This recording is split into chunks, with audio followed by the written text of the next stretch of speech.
Hemos preguntado al doctor Cabrera, esa morgue de final del XIX, realmente principios del siglo XX, ¿qué artilugios eran esos? ¿Os imagináis a la familia encontrándose con eso?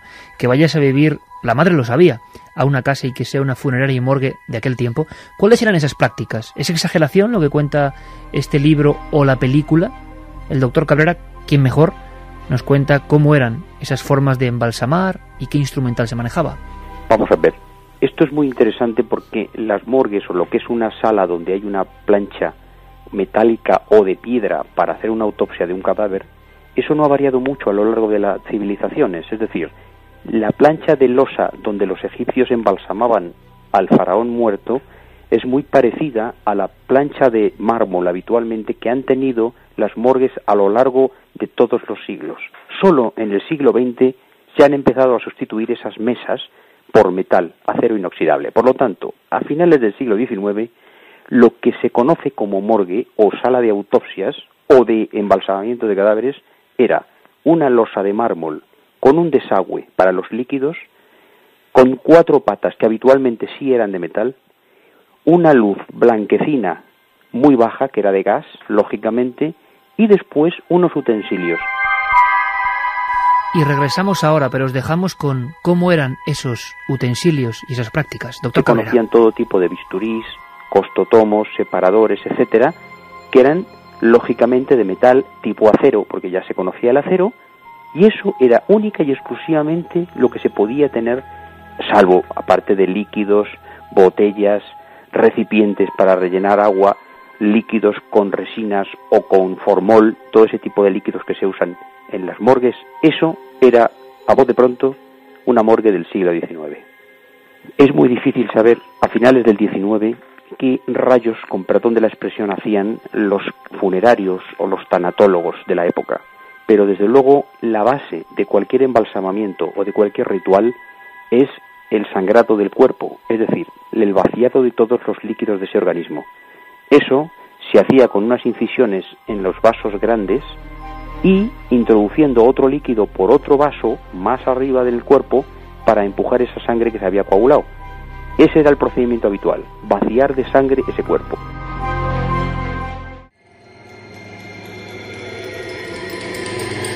Esto es Milenio 3, en la cadena SER, como siempre, emisión 726. No está mal.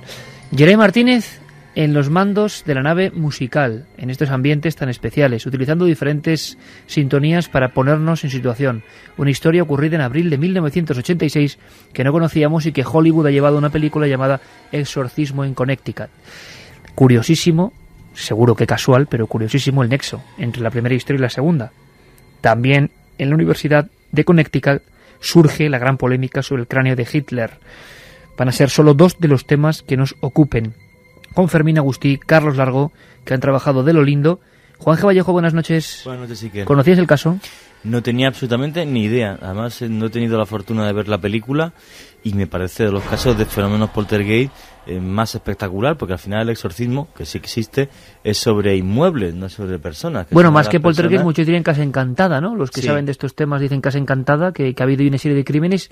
En este caso, Casa Poseída, decían, Casa Poseída, porque lo daban como, no los espíritus de los que habían muerto allí, sino como algo demoníaco, por los actos que se habían producido en esas estancias, precisamente con los muertos. Pues fíjate que uno de nuestros compañeros técnicos me hacía una... en el informativo, me parecía muy interesante. Me comentaba que precisamente se ha hecho público hace poco que en Estados Unidos, ahora un vendedor inmobiliario, si sabe que ha habido hechos luctuosos en esa casa, tiene la obligación de decirlo. Es muy curioso, ¿verdad? No sé si eso, me gustaría que me sacaseis de dudas. Ya debe hacerse, o sea, la inmobiliaria, si en un lugar han ocurrido crímenes, puede ocultarlo, puede no decirlo, no es ningún tipo de información.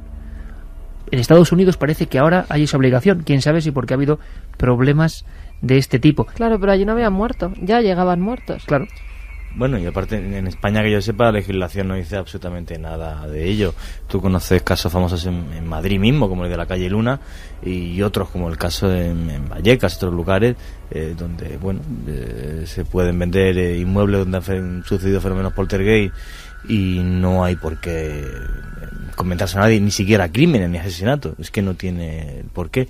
Otra historia famosa, si recuerdas, Juanje, sería el famoso caso de Amityville, que es el que todo el mundo conoce, donde el agente inmobiliario se guarda, ¿no?, aunque lo sabe, la historia de que Ronald DiFeo ha matado a 6 personas ahí dentro a tiros, y luego pasa lo que pasa.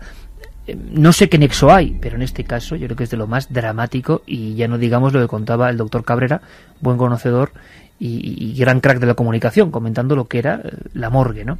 Ahora, caso único, parece que no. Santi, hubo más, no de este nivel terrible de cosas donde hay algún mensaje que nos dice, os estáis pasando esta noche. ¿Nos hemos quedado cortos o no? Sí. Para lo que hay en los informes. Sí. Porque hay violaciones femeninas, violaciones masculinas, hay una serie de cosas difíciles de digerir y que ocurren en esa casa y aparecen en los informes. Pero, sorprendentemente, no es el único caso, Santi. No, hombre, evidentemente no con la intensidad de la que estamos hablando hasta ahora, y prueba de ello es que los 3 protagonistas de casos similares que he podido encontrar, los 3 en Estados Unidos, viven todavía y son propietarios de los respectivos inmuebles. No se han marchado de allí como la que lleva el diablo. Reportan exactamente las circunstancias. Y empezamos, por ejemplo, por un pueblecito de Indiana que se llama Kokomo. En Kokomo, Kim Wilson compra en el año 2000 una casa con el objetivo de hacerla su vivienda y además montar allí un bufete de abogados, porque es su profesión. La parte en la que se parece es que directamente se encuentra también ella pues con los restos de que efectivamente aquello había sido una funeraria. Se encuentra las herramientas, se encuentra, en este caso debía ser más moderna porque en vez de barriles para los fluidos resultantes del tratamiento del cadáver, pues había unos recipientes metálicos, una especie de, los estoy viendo ahora mismo en fotografías, una especie de bidones. Terrible. Las manchas de sangre en la escalera que iba hacia el sótano, todo eso se lo va encontrando, y como abogada y señora, pues con un sentido práctico, lo que hace es sacarse una buena suma vendiendo todas estas cosas en eBay.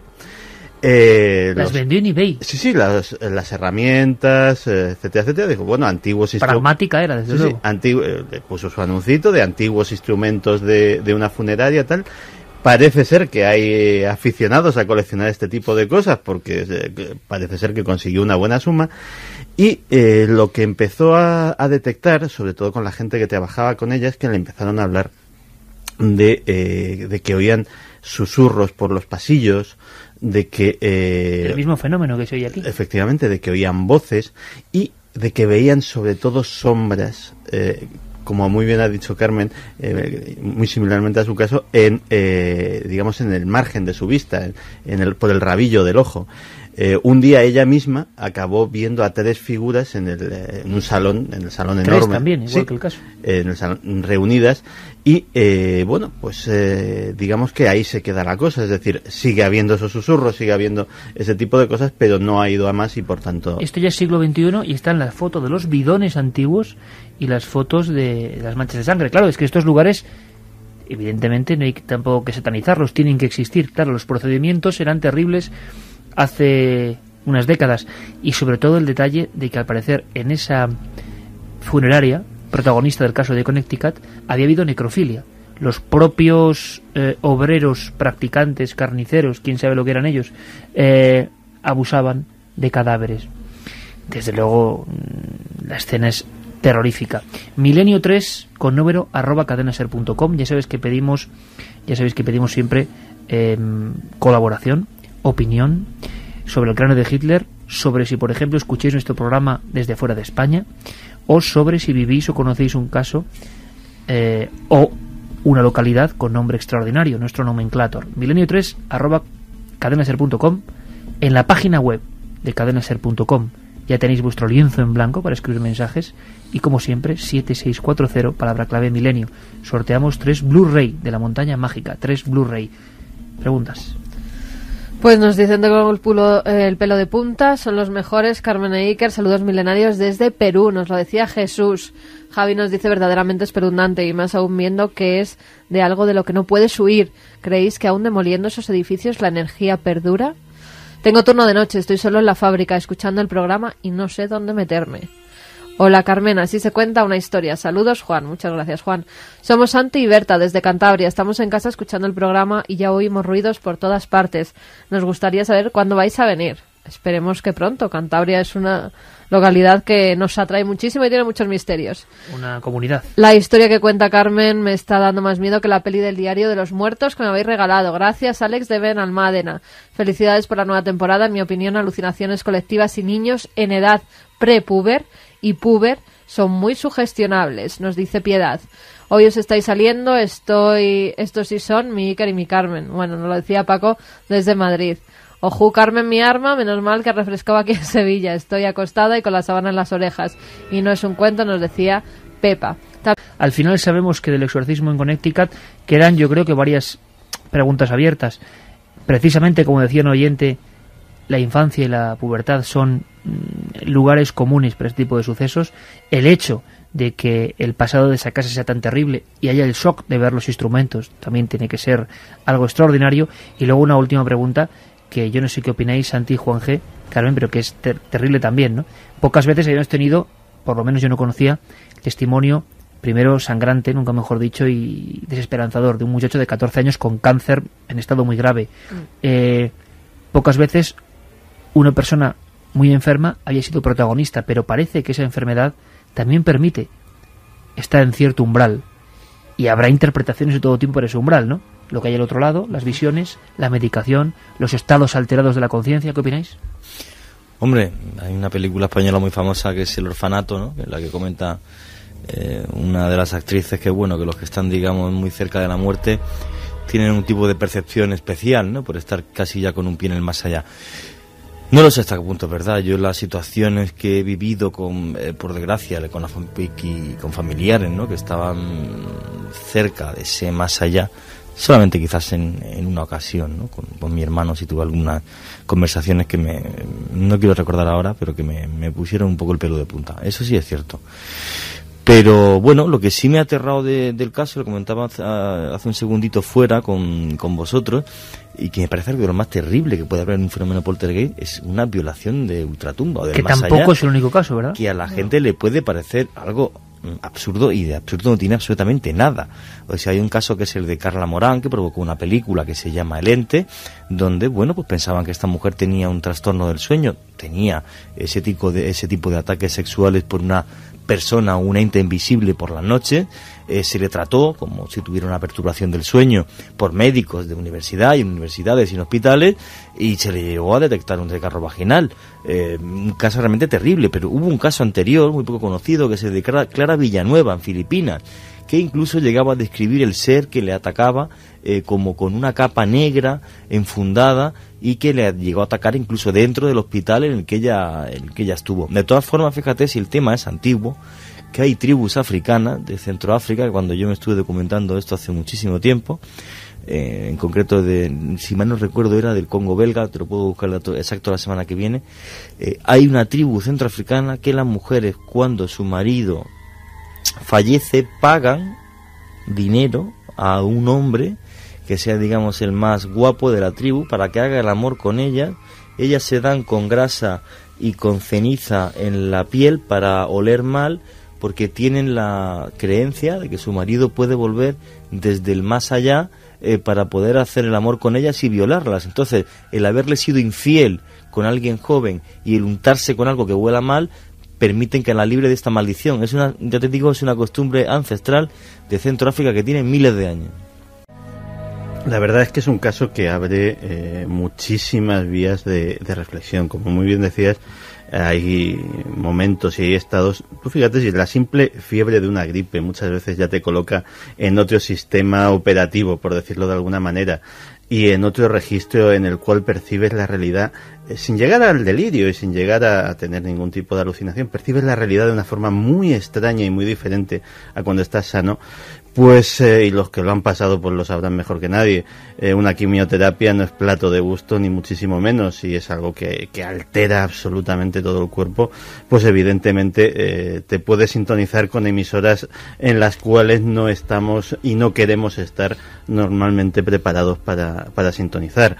Otro asunto es el de la necrofilia, el mundo funerario, precisamente porque es algo que el general de los vivos no queremos acercarnos ahí, y sobre todo, curiosamente, en los países anglosajones casi funciona como una especie de sociedad secreta extraña, con sus propios ritos, con sus propias tradiciones, con sus muchos secretos. Y hace tiempo una de las cosas más atroces que pude leer es el relato de una necrófila que iba de funeraria en funeraria de los Estados Unidos, trabajando como maquilladora de cadáveres, y que utilizaba ese trabajo pues para satisfacer sus apetitos, los cuales en aquella entrevista describía con una crudeza y un detalle que no son reproducibles aquí ahora mismo. Y otra, pues que efectivamente no conocemos la historia de los edificios en los que estamos muchas veces.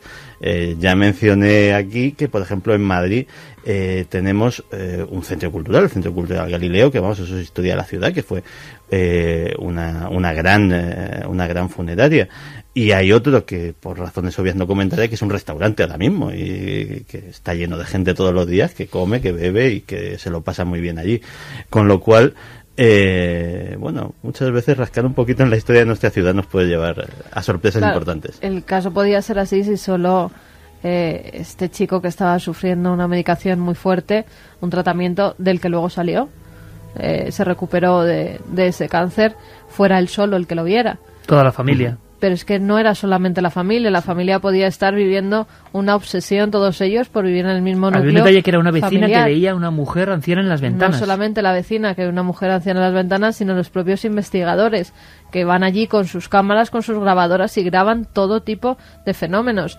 Hay fotografías de los Warren investigando en la casa original cuando se estaban produciendo los hechos. Hoy en día, Carmen Snedeker ayuda a las personas que tienen casas en las que suceden cosas. Tiene una página web desde donde ella misma intenta investigar qué es lo que la pasó en su propia familia. O sea, que es que este caso, muchos decían que era un bulo por tantos fenómenos que se producían, pero es una realidad, se pueden comprobar, como hemos hecho, todos los nombres, todos los principales protagonistas, y es más, la casa sigue estando hoy en día en pie y se mantiene tal y como estaba en 1986. El caso de la funeraria de Connecticut. Una vez más comprobamos que el cine se queda corto.